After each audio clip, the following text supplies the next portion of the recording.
Hello प्यारे बच्चों, कैसे हो आप? तो प्यारे बच्चों, आज मैं आप लोगों की आरबीएससी की क्लास 5th के ईवीएस के 16 चैप्टर जिसका नाम है हमारे गौरव पाठ 3rd, इस चैप्टर पर एक वीडियो लेकर आया हूं। बच्चों, अगर आपने अभी तक चैनल को सब्सक्राइब नहीं किया है या ज्वाइन नहीं किया है तो प्लीज ज्वाइन बटन दबाकर ज्वाइन कीजिए। अब चलिए हम स्टार्ट करते हैं ना। डॉक्टर विक्रम साराभाई। डॉक्टर विक्रम साराभाई लगन और समर्पण के प्रतीक थे। उनकी बचपन से ही गणित और विज्ञान में विशेष रुचि थी। उन्होंने ब्रह्मांड और सौर मंडल के कई जटिल प्रश्नों के प्रायोगिक हल निकाले थे। उन्होंने ऊर्जा के क्षेत्र में देश को नई दिशा प्रदान की तथा इसके शांतिपूर्ण उपयोग के लिए व्यापक प्रयास किए। उन्होंने भारतीय राष्ट्रीय अंतरिक्ष अनुसंधान केंद्र का गठन किया। उनके प्रयासों से आज भारत अपने देश में बनाए हुए कई उपग्रहों को अंतरिक्ष में छोड़ चुका है। वे न केवल उच्च कोटि के वैज्ञानिक थे बल्कि उनकी रुचि कला, शिक्षा और समाज में भी थी। तो बच्चों देखो, ये हैं डॉक्टर विक्रम साराभाई। अगले हमारे गौरव हैं डॉक्टर होमी जहांगीर भाभा। बालक होमी को नींद बहुत कम आती थी। उनके माता पिता परेशान रहते थे। चिकित्सकों को भी इसका कारण मालूम नहीं हुआ। उन्होंने कहा कि आपके बच्चे के स्वास्थ्य में कोई खराबी नहीं है। दरअसल यह बालक इतना तीक्ष्ण बुद्धि का है कि विचारों का प्रवाह उसके मस्तिष्क में निरंतर जारी रहता है। इसके बाद माता पिता ने उनका ध्यान विज्ञान की ओर आकर्षित किया। उनकी रुचि भौतिक शास्त्र में थी, किंतु पिता चाहते थे कि बेटा इंजीनियरिंग करे, इसलिए आपने उच्च शिक्षा कैम्ब्रिज विश्वविद्यालय से प्राप्त की। बाद में उन्होंने कॉस्मिक किरणों के भारी इलेक्ट्रॉन कण मेसान की खोज की। वे Tata Institute of Fundamental Research के प्रथम निदेशक रहे। उन्होंने अपने पूरे जीवन काल में स्वदेशी साधनों के उपयोग पर ही जोर दिया, जिससे कि परमाणु विज्ञान के क्षेत्र में भारत को पूरी तरह आत्मनिर्भर बनाया जा सके। उन्होंने अप्सरा, साइरस, जैवलिना नाम के 3 परमाणु रिएक्टर की स्थापना की। उन्होंने अणुशक्ति के शांतिपूर्ण उपयोग पर बल दिया। उनके सम्मान में ट्राम्बे का नाम भाभा आणविक शोध केंद्र रखा गया है। अगली हैं जीजाबाई।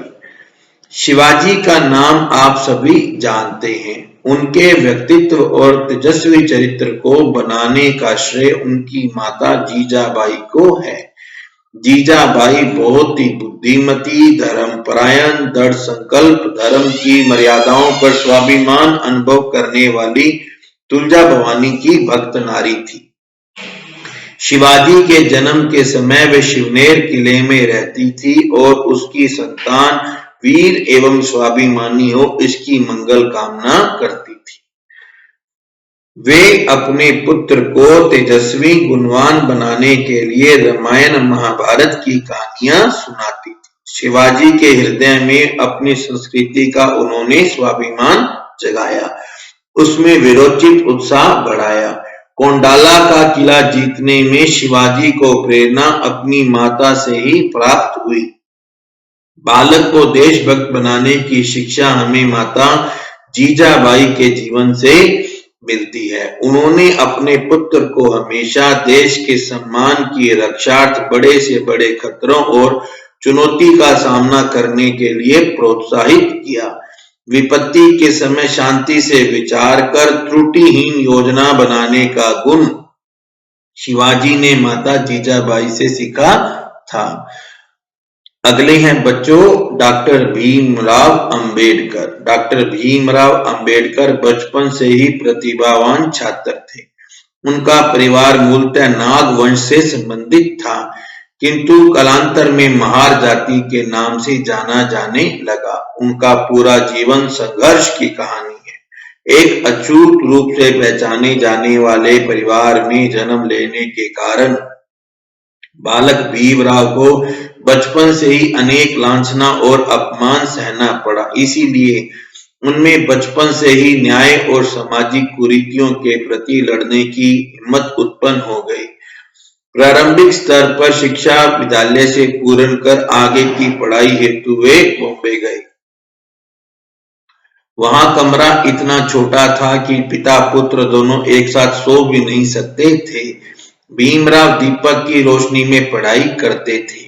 बड़ौदा रियासत से छात्रवृत्ति मिलने पर वे अमेरिका पढ़ने गए। उन्होंने स्वतंत्रता संग्राम में हिस्सा लिया। आजादी के बाद उन्हें संविधान प्रारूप समिति का अध्यक्ष बनाया गया। उनकी अध्यक्षता में ही देश का संविधान निर्मित हुआ। पंडित मदन मोहन मालवीय, जिनके बारे में एनी बेसेंट ने बड़े भावपूर्ण शब्दों में कहा था कि मैं दावे के साथ कह सकती हूँ, विभिन्न मतों के मध्य केवल मालवीय जी महाराज ही भारतीय एकता की मूर्ति बने खड़े हैं। वे थे पंडित मदन मोहन मालवीय। वे जन्मजात कवि थे, मतलब जन्म से ही वो कविता करते थे। उनका कवि नाम मकरंद था। वो मकरंद के नाम से कविता करते थे। उनके मन में एक ज्वाला जलती रहती थी कि एक ऐसी शिक्षा पद्धति और भारतीय शिक्षा संस्थान भारत में स्थापित हो जहां भारतीय संस्कृति उचित सम्मान पाए। इस उद्देश्य की पूर्ति के लिए उन्होंने एक संकल्प लिया कि वाराणसी में एक विश्वविद्यालय स्थापित करेंगे।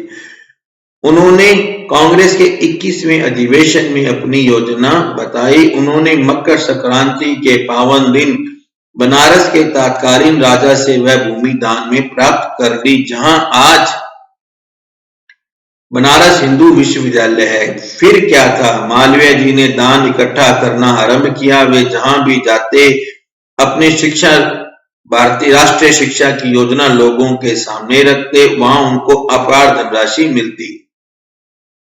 धीरे धीरे उनकी झोली भरनी आरंभ हो गई। मालवीय जी हैदराबाद के मुस्लिम शासक निजाम के पास गए और वहां से भी दान प्राप्त किया। सारे देश का दौरा कर लगभग 64 लाख रुपए इकट्ठे किए। गांधी जी ने कहा कि मांगने की कला तो मैंने अपने बड़े भाई मालवीय जी से सीखी है। वे उच्च कोटि के देशभक्त संस्कृति में निष्ठा रखने वाले थे। वे वास्तव में क्रांतिकारी नेता सिद्ध हुए। उन्होंने भारत की आत्मा को जगा दिया। उनका विचार था, जब तक शिक्षा में राष्ट्रीयता का समावेश नहीं होगा हम गुलाम ही रहेंगे। यदि उनको राष्ट्र का शिक्षक कहा जाए तो अतिशयोक्ति ना होगी। तो बच्चों, आज हमने क्या सीखा? डॉक्टर विक्रम साराभाई ने अंतरिक्ष में स्वदेशी उपग्रह भेजे। डॉक्टर होमी जहांगीर भाभा ने परमाणु विज्ञान में भारत को आत्मनिर्भर बनाया। जीजाबाई ने शिवाजी को एक महान योद्धा बनाया। डॉक्टर भीमराव अंबेडकर की अध्यक्षता में भारत का संविधान निर्मित किया गया। तो बच्चों, अगर आपको मेरा ये वीडियो अच्छा लगा हो तो प्लीज मेरे चैनल को सब्सक्राइब करना, वीडियो को लाइक एंड शेयर करना और आप चैनल को ज्वाइन भी करें। Thank you. Have a good day.